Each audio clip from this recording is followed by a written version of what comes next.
रिक्षातून 200 किलो गोवंश मांस जप्त, एकास अटक. चंदनझिरा पोलिसांची कारवाई. 1,34,000चा मुद्देमाल जप्त. चंदनझिरा पोलिसांनी मिळालेल्या गोपनीय माहितीच्या आधारे बारवाले महाविद्यालय परिसरात कारवाई करत एका रिक्षातून सुमारे 200 किलो गोवंश मांस जप्त केले. रविवार दिनांक 12 जुलै रोजी सकाळी 11 वाजता मिळालेल्या माहितीनुसार या कारवाईत रिक्षासह एकूण 1,34,000 रुपयांचा मुद्देमाल जप्त करण्यात आला असून एका आरोपीविरुद्ध महाराष्ट्र पशुसंवर्धन अधिनियमान्वये गुन्हा दाखल करण्यात आला. पोलिसांनी दिलेल्या माहितीनुसार शनिवारी सकाळी 9 वाजेच्या सुमारास बारवाले महाविद्यालय परिसरातून गोवंशीय मांसाची वाहतूक होत असल्याची गोपनीय माहिती चंदनझिरा पोलिसांना मिळाली. त्यानुसार पोलीस निरीक्षकांच्या मार्गदर्शनाखाली पथकानं परिसरात सापळा रचला. यावेळी संशयास्पद रिक्षा थांबवून चालकाची चौकशी केली असता त्याने आपले नाव नासिर गुलाम रसूल कुरेशी असे सांगितले. पंचासमक्ष रिक्षाची तपासणी केली असता त्यामध्ये सुमारे 200 किलो गोवंशीय मांस आढळून आले.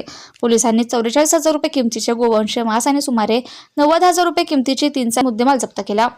पंचनामा करून आरोपीविरुद्ध महाराष्ट्र पशु संरक्षण अधिनियमातील कलम 5 क आणि 9 अ अन्वये गुन्हा दाखल करण्यात आला असून पुढील तपास चंदनझिरा पोलीस करतायत.